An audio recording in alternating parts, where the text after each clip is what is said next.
The Nolli Map, officially known as the Pianta Grande di Roma, is one of the most groundbreaking achievements in cartographic history. Created in 1748 by an Italian architect, Giambattista Nolli, it wasn't just a map, it was a masterpiece. With its unprecedented accuracy and innovative design, it changed how we think about cities and has influenced urban planning, architecture, and mapping for centuries. I wanted to share this story today because maps aren't just tools to get from A to B. Every good geography girl loves a map. They're works of art that guide us and help us to understand our surroundings and give us a really lovely glimpse into the past. Humans have been making maps for thousands of years. In fact, the earliest known maps were drawn on cave walls 16,000 years ago. Now let's talk about Giambattista Nolli. He was born in 1701 in Como, Italy. Nolli was more than just a map maker. He was an architect with an incredible eye for detail. His work included stunning churches like the San Alessio on the Aventine Hill and Santa Dorothea in Trastevere. In 1748, Pope Benedict XIV commissioned him to create a survey of Rome's 14 districts. This wasn't just an update of the older 1551 Bufalini map. It was a revolutionary reimagination of Rome, created at a time where the papacy's architectural legacy was at its peak. The Nolli map was a game changer for its time. Measuring an impressive 6 feet by 7 feet, it was one of the most detailed maps ever created. Nolli employed cutting-edge surveying techniques for the 18th century at least to meticulously capture an intricate web of Rome's streets, buildings and public spaces. It wasn't just a street map.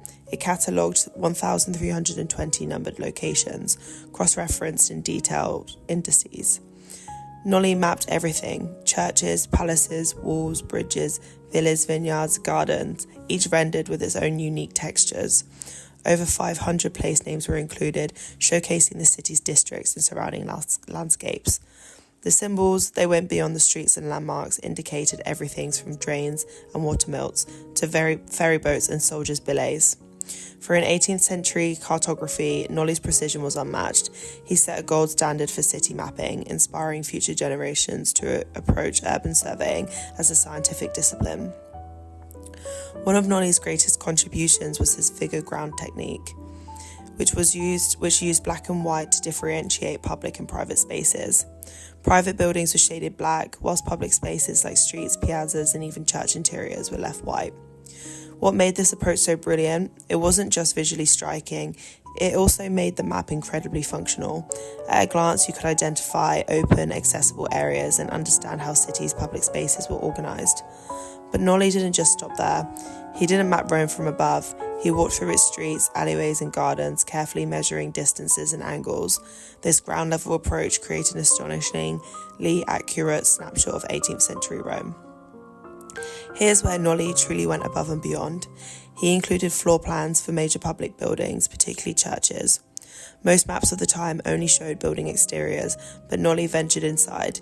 He meticulously mapped out altars, aisles and columns, emphasizing the social and sacred significance of these structures. Architect Robert Venturi once said, "Nolli's map reveals the sensitive and complex connections between public and private space in Rome. Interiors of cultures read like piazzas and courtyards, with a variety of qualities and scales articulated." In other words, Nolli didn't just map buildings, he mapped how they lived and breathed within the fabric of the city. The Nolli map became a foundational document for architects and urban plannings. Its clarity in depicting Rome's complex layout made it an essential resource for studying urban form, infrastructure, and evolution. Even today, it's the go-to reference for architectural historians, urban planners, and researchers. Before Nolli, most city maps were more like illustrations, beautiful but not particularly accurate. They used a bird's eye view to emphasize landmarks, making them great for postcards but not for practical use. Nolli flipped the script.